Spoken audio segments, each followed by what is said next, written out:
alarm pas terus nyalain laptop terus ya udah ikut Zoom, jadi nggak pakai mandi.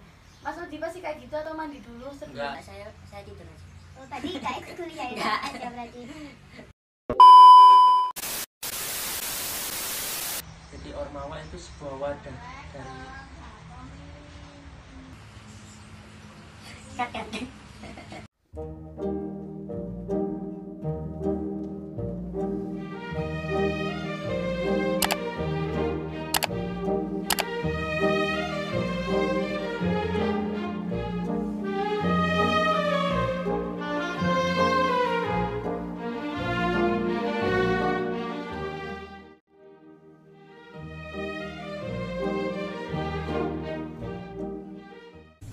Halo guys, assalamualaikum warahmatullahi wabarakatuh.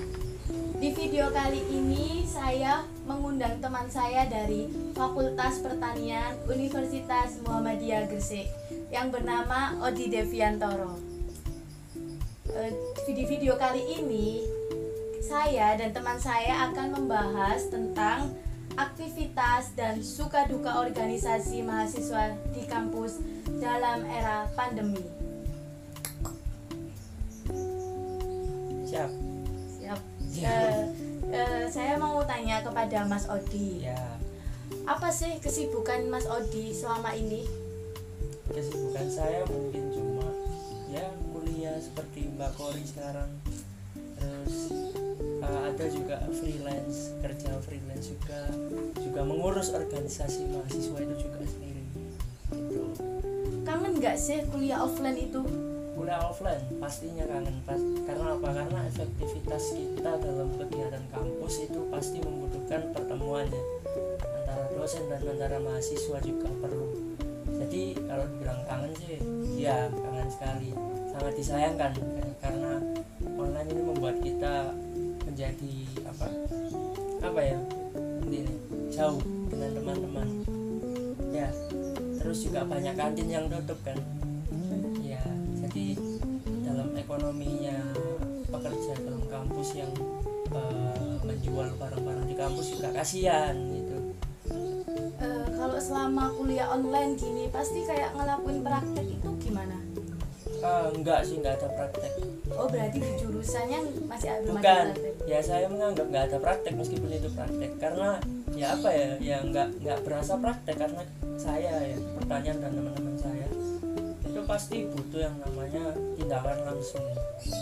Beda kayak Mbak Kori yang sekarang di manajemen kan mungkin masih bisa diatur dari rumah pakai komputer dan lain. Kalau di fakultas kita kan perlu menanam, Nanti langsung ke lapangan, iya, ke lapangan langsung. perlu yang namanya pengawasan, lalu perlu yang namanya panen dan lain-lain itu.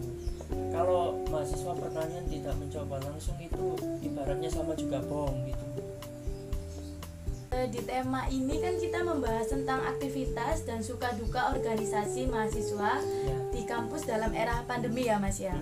Yang saya tanyakan kepada Mas Odi, menurutnya Mas Odi itu apa sih Ormawa itu? Menurut saya Ormawa itu adalah sebuah singkatan organisasi mahasiswa, yang berarti organisasi adalah sebuah wadah untuk mencapai satu tujuan atau satu visi misi, sebuah wadah dari beberapa orang, dari beberapa kepala yang berkumpul untuk menjadi di tujuan yang sama. Misal dalam organisasi itu di partai, misalnya di partai politik ya tujuannya untuk politik Indonesia, untuk memajukan Indonesia. Kalau Ormawa ini tujuannya? Ormawa ya untuk jadi sebelum nyampe sana, jadi di mahasiswa itu ada Tridharma perguruan tinggi. Nah, Tridharma perguruan tinggi itu berisi apa aja? Yang pertama penelitian dan pengembangan, terus pendidikan, lalu pengabdian. Jadi untuk mencapai idealnya mahasiswa atau idealnya salah satu cita-cita dari perguruan tinggi, ya di perguruan tinggi kan pasti ada mahasiswa dan dosen kan. Jadi untuk mahasiswanya ini mengadakan organisasi untuk mencukupi Tridharma perguruan tinggi. Kalau itu menurut saya. Jadi organisasi mahasiswa sendiri ya juga ada yang internal dan eksternal gitu. Kalau yang internal seperti yang saya jalani sekarang itu cuma hanya di lingkup kampus seperti BEM, DPM, HMJ dan UKM. Nah, jadi ada tingkatannya sendiri. Jadi di dalam Ormawa juga basisnya hampir sama kalau internal seperti pemerintahan Indonesia. Jadi ada yang legislatif dan ada yang eksekutif. Kan tadi kan Mas Odi kan bilang itu ya ada beberapa kepala. Dari Mas Odi sendiri ini kalau ketika kita kan di organisasi kan pasti kepala satu dengan kepala lain kan juga berbeda ya. Gimana sih menanggapi seperti itu? Yang pertama ya bukan sombong. Ya emang saya ketua dari himpunan mahasiswa agribisnis ya. Angkatan? Jadi, angkatan tahun ini terakhir kurang 2 bulan. Udah lengser ya. Udah nggak jabat lagi ya berarti? Iya, udah jadi orang biasa. Jadi di Ormawa yang pertama yang dibutuhkan adalah leadership dari seorang ketua. Gimana bisa menggabungkan dari beberapa kepala yang memiliki karakter yang berbeda dan memiliki background yang berbeda atau latar belakang yang berbeda. Itu yang pertama, ketua nggak boleh baper. Yang pertama itu menurut saya, ketua harus ibaratnya harus menjadi penengah, ibaratnya harus menjadi bapak. Jadi kalau ketuanya laki harus menjadi bapak yang memiliki anak gitu kan. Kalau ketuanya cewek harus menjadi ibu yang memiliki anak, sama. Jadi nggak ada kata kayak kita kan, orang tua kita pastinya anak kan pasti punya karakter masing-masing, punya bakat masing-masing, punya passion masing-masing. Pastinya orang tua kan pasti akan nggak menyamakan dengan kakaknya satu dengan yang lain. Iya, nggak akan menyamakan dengan kakak dan adiknya. Nah intinya itu kayak punya kekurangan dan kelebihan Iya, masing-masing. dan dari bapak itu timbullah satu keluargaan ya, dimana itu kan pertanyaan Mbak Kori tadi, gimana sih tentang beberapa kepala kendala dan lain kayak kepala gitu. satu dengan kepala lainnya Ya, agar menyatukannya. tidak, menyatukannya. Nah, untuk menyatukannya anggaplah mereka keluarga gitu. Dah, sesimpel itu sih. Iya. Nah terus selama pandemi ini hampir 1,5 tahun ya menjalankan proker itu menjalankan aktivitas organisasi. Ya, aktivitas organisasi itu online kan, pasti ada yang online ada yang offline Ya. juga. Nah itu gimana sih Menurut susahnya? kesusahannya. Kesusahannya. Sebenarnya kesusahannya sangat sulit ya.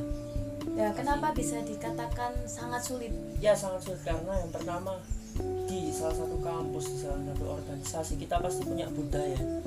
Budaya itu yang kita jalanin tiap periode, seperti perkumpulan musyawarah mahasiswa, ikut ikut pemira mungkin ya, ikut program kerja. Susahnya itu ketika kita meminjam fasilitas kampus harus dengan syarat yang apa protokol dan lain kan itu, jaga jarak. Ya untuk himpunan saya, menurut saya alhamdulillah cuma SDM-nya SDM itu kayak sumber daya manusianya cuma di bawah 30 lah, di bawah 30 masih aman di dalam satu ruangan. Nah kalau misalnya salah satu Ormawa internal ini memiliki SDM yang 50 ke atas bagaimana gitu loh. Pasti tidak bisa meminjam. Iya, pasti meminjam itu sulit karena peraturan kebirokrasian atau peraturan kampus juga dia menjaga sangat ketat protokol ya masa pandemi. Nah kan waktu pertama Mas Odi pasti kan menyusun sih program kerja dari 1, 2, 3 sampai plan-plan yang lain. Akhirnya setelah ketahuan pandemi datang ke Indonesia pasti juga memutar otak untuk gimana sih menjalankan program kerja atau aktivitas mahasiswa itu. Memutar otak ya, jadi berubah dari awal atau berubah iya semuanya. banyak suka dukanya ya.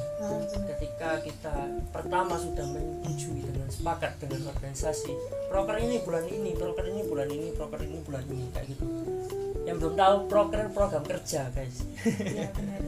Jadi proker 1, 2, 3 atau agenda itu kayak perkumpulan rutin, kayak posting sosial media kayak itu menurut saya itu yang agenda. Itu kalau di budaya himpunan saya. Jadi mau nggak mau kita harus melakukan yaitu kita harus putar otak lagi atau biasa disebut Bikin plan. Bukan plan, atau agak sedikit dirombak gitu dari konsepnya. ya apa caranya proker ini tetap ada kan gitu kan. Proker ini ya apa caranya tetap ada di masa pandemi. Nah dari situ kesulitan kita sebagai organisasi diuji. Ada yang males, ada yang ini, ada yang ini. Nah itu balik lagi ke peran ketuanya.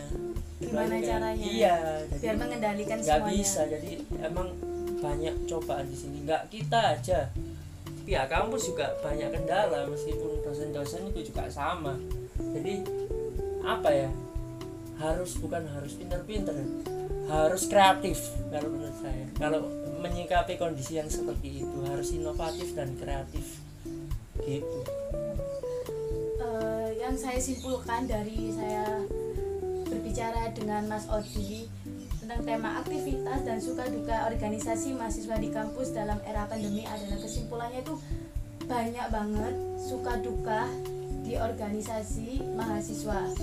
Karena ketika kita menjalankan program kerja itu sangat sulit dalam keadaan seperti ini, dalam keadaan pandemi kita harus memutar otak yang aslinya kebudayaan yang awalnya itu berjalan offline, ternyata ada pandemi datang, kita memutar otak gimana sih bikin program kerja yang harus online, yang harus mematuhi protokol kesehatan seperti itu. Benar kan Mas Odi? Iya benar. Mungkin Mas Odi ada saran sih tentang tema kita hari ini. Ya saran sedikit ya. Jadi yang pertama saran saya temanya kan tentang aktivitas dan suka duka. Ya. Yang pertama teman-teman, buat saya teman-teman mahasiswa tetap sabar ya. Organisasi mahasiswa ini mengusahakan mahasiswanya meskipun itu di lingkup prodi atau di lingkup keseluruhan seperti badan eksekutif mahasiswa yang ada presiden dan wakilnya kayak gitu, ada menteri-menterinya. Jadi mereka mengusahakan untuk bahwasanya aktivitas organisasi atau aktivitas mahasiswa ini tetap ada dengan berbagai cara. Tapi teman-teman juga harus menyadari bahwasanya kita masih kondisi seperti ini, jadi yang sabar gitu aja. Ya, benar. Pokoknya intinya harus sabar ya kuncinya. Iya, sabar kunci ya. Sabar dan harus semangat terus ya. Semangat. Buat mahasiswa atau organisasi harus tetap semangat, tetap harus menjalankan proker. Buat ibu kantin kasihan iya, kan. Benar ya. Buat ibu kantin ya juga pasti berdampak ya. Berdampak juga harus membuka lapak di luar juga pasti. Enggak banyak kan kayak Bu yang geprek itu ya. Iya. Nah, ya kan ya apa ya perputaran apa ya emang stimulus mahasiswa atau stimulus perguruan tinggi ini jadi berkurang di pandemi ini. Iya benar.